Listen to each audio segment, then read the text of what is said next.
saya ingat botak itu sampai 17 kali. Botak sampai 17 kali.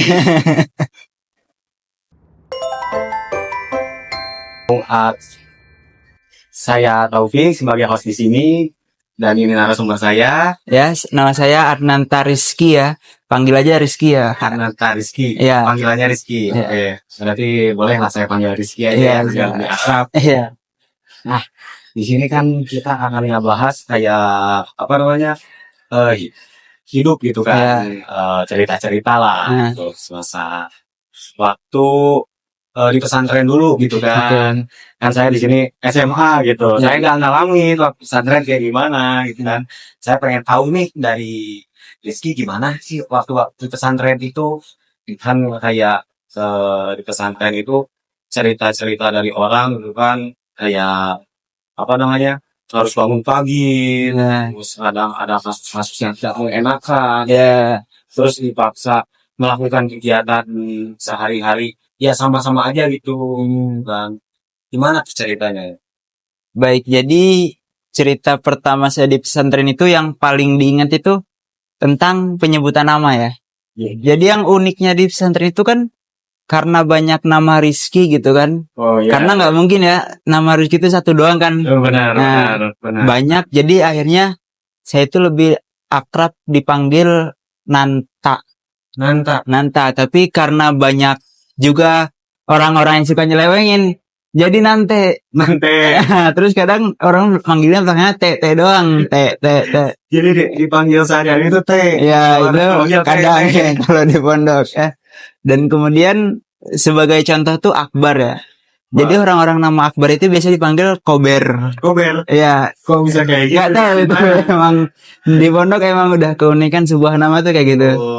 Itu ya. Udah istilahnya kayak tradisi buat mempererat. Iya. Jadi kita itu saling kenal itu bukan karena nama tapi karena keunikan masing-masing gitu ya. Itu pertama yang paling berkesan di pondok ya, tentang nama. Kemudian untuk keseharian, benar kata Akang, untuk keseharian memang kita di sana berulang-ulang setiap hari. Jadi kita melakukan hal yang monoton. Jadi pagi bangun tidur, kemudian baca Quran, sholat subuh, sehabis sholat subuh ada namanya ilqa mufradat. Jadi seperti kegiatan bahasa gitu. Kemudian setelah itu kita persiapan masuk kelas, jam 7 masuk kelas. Kemudian istirahat, makan siang, sholat zuhur. Sholat zuhur dulu, kemudian makan siang, kemudian sekolah lagi. Habis itu baru yang ada ekskul seperti olahraga, futsal, badminton, pramuka.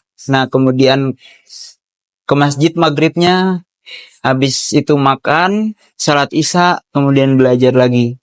Tiap hari terus. Dan liburnya hari Jumat aja. Liburnya hari Jumat. Nah, kalau misalnya pas libur itu ngapain, Bu? Kalau libur biasanya saya gunakan untuk mencuci ya. Mencuci.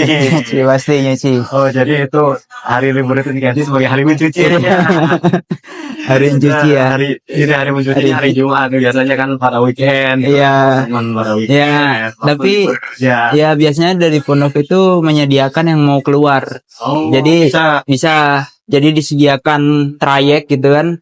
Jadi kita di sana itu laporan dulu ke bagian keamanan, kemudian dapat kayak karcis buat keluar pondok gitu ya. Nah, kita boleh keluar. Batas balik ke pondok jam 4. Oh, batasnya jam 4. Tidak bisa melebihi. Tidak bisa. Kalau misalnya melebihi itu konsekuensinya apa biasanya? Biasanya dibotak. Iya. Jadi misal nih lebih pas kembali jam 5 misalnya. Itu besoknya otomatis jadi botak. Iya, kalau alasannya kurang jelas. Misal kan seperti ini, kita pas pulang tiba-tiba ada kejadian lah, misalnya yang menyebabkan telat itu, misal jatuh atau gimana, tiba-tiba melewati waktu itu berarti nggak bakal kenapa-napa ya?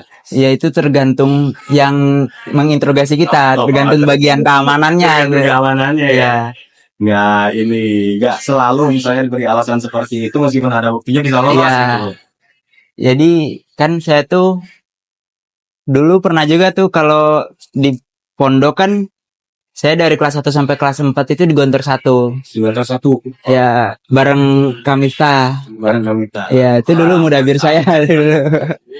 Pengurus yang bangunin pagi, yang marahin kalau salah, yang pertama kali masukin saya ke organisasi seni. Itu Kamifta itu orangnya. Oh, berarti udah bisa dibilang sangat berjasa. Iya, sangat berjasa ya. Nah, kemudian setelah itu kelas 5-nya saya dipindah ke Gontor 3. Gontor 3. Oh, dipindah. Ya, dipindah.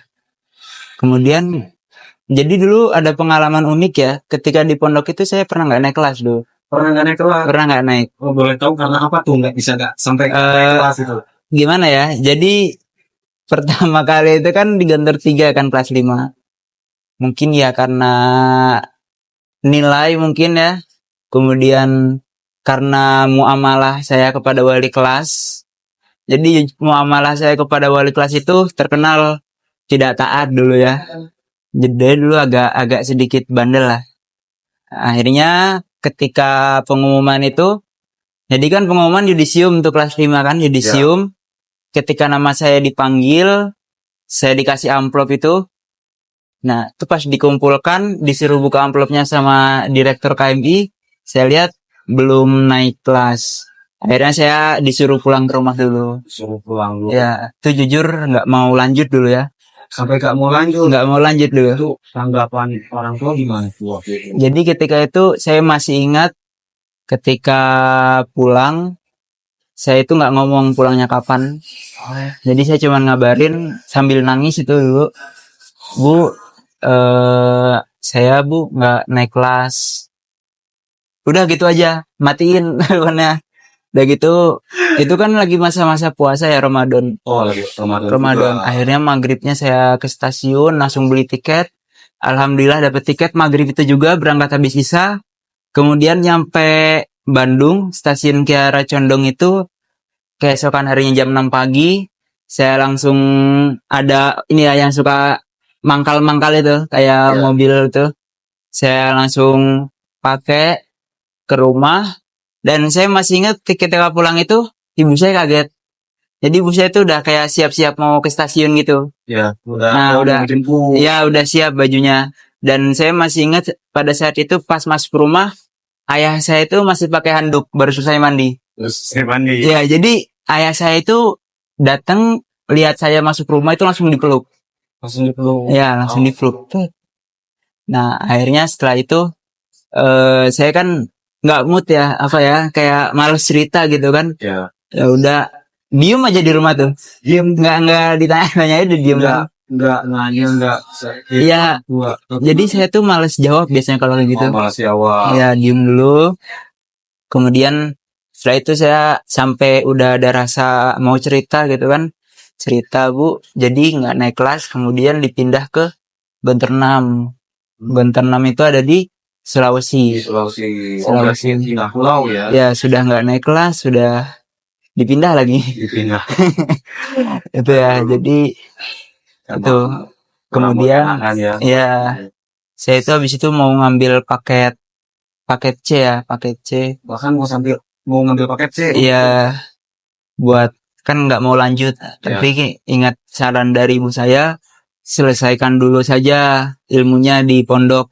Karena kalau belum tuntas tuh belum ibarat minum baru setengah teguk itu kan, kalau nggak dilanjutin kurang ini ya. Ya. Akhirnya saya ya udah nggak apa-apa lanjut. Akhirnya pergi ke Sulawesi itu pertama kali dari keluarga itu yang pernah naik pesawat. Pertama kali. Ya. Ini dari keluarga yang pernah pertama kali keluar pulau. Waduh, berarti ya sebagai pengalaman ya. Wah, jadi kan mantap. Kita kan tinggalnya di Pulau Jawa terus nih. Pengalaman itu keluar dari pulau lewat laut. Pengalaman pertama di keluarga lagi ya, pertama kali gitu kan. Mungkin ya dari ada juga kelebihannya, ada juga hikmahnya gitu ya. Buat di di balik tidak naik kelas itu. Terus kelanjutannya gimana tuh pas udah sampai Sulawesi? Setelah itu. Kemudian di Sulawesi saya mengulang kelas 5 di sana kan. Kelas 5 lagi pelajarannya masih sama lagi. Jadi karena sudah belajar ya, saya santai gitu di kelas. Pelajarannya nggak terlalu ini ya, Iya. terlalu fokuskan. Pelajarannya sama kan soalnya. Ya udah tidur aja di kelas gitu biasanya. Nah, jadi parah nih. jadi saya di kelas ya kadang kalau nggak ada guru tuh pulang balik kamar. parah nih. Tapi ya itu nilai baik dan saya bisa masuk nilai ya orang-orang 10 besar lah. Wah, mantap. Dulu tapi itu tapi bisa gitu ya. Mencapai 10 besar di kelas gitu. Karena memang pelajarannya sama dulu. Jadi kalau di pondok tuh pelajaran dari tahun dulu sampai tahun ini pun masih sama dulu. Sama. Ya mutolaah ya itu aja. Masih sama. Itulah konsistensinya pondok ya. Pelajarannya nggak ngikutin kurikulum kayak di sekolah luar. Oh, beda ya? Beda. Kalau sekolah luar kan kalau sekolah luar kan kalau ganti menteri pendidikan pasti ganti kurikulum ya. Biasanya ganti kurikulum. Iya, kalau pun pas SMA itu ganti kurikulum terus. Iya. Saya udah 3 kali nyoba kurikulum itu. Iya. Kalau di pondok enggak ya? Enggak. Di pondok meskipun pimpinannya berbeda juga tetap itu kurikulumnya. Tetap sama pelajarannya nggak berubah. Nah, itu kalau kelebihan dari pondok. Kan yang namanya remaja itu kan pasti adalah nakalan-nakalan. Meskipun di pesantren dulu kalau boleh tahu di pesantren pernah nakal. Kenakalan apa aja sih gitu. Jadi untuk nakalnya di pesantren itu kalau yang saya lakukan ya, saya pribadi ya, itu nggak pernah nakal yang melanggar syariat. Jadi kayak mencuri, kayak melawan ustadz itu saya nggak pernah. Untuk nakalnya sendiri paling nggak ke masjid. Kemudian ya melanggar aturan pondok gitu seperti keluar. Jadi sampai dulu tuh pernah saya ingat botak itu sampai 17 kali gitu. Botak sampai 17 kali. Selama berapa bulan atau berapa tahun tuh 17 kali itu? 17 tahun itu hampir nggak numbuh rambutnya. Jadi saya pulang masih botak, kemudian tumbuh sedikit seperti ini nih. Ya. Numbuh dikit lagi lah, dikit 1 senti lagi, kemudian botak lagi. Berarti terus beruntun ya. Dan gak enaknya botak itu kalau sore hari itu pasti disuruh kerja. Suruh kerja. Ya, jadi kerjanya kayak bersihkan pondok gitu. Kita nggak boleh main bola, nggak boleh main futsal, suruh itu. Dan itu kadang saya kabur-kaburan juga. Ya, karena udah botak. Jadi udah botak disuruh kayak gitu kan, kalau nggak ngelakuin botak lagi ya. Ya ngapain sudah botak kok kan. Iya, sudah botak ya biar ya kalau misalnya ngelakuin pun nggak bakal botak. Iya, nggak bakal. Walaupun mungkin sama bagian keamanannya ya ntar utang botak itu saya nggak ngelunasin itu. Nggak ngelunasin. Waduh. Jangan diikuti.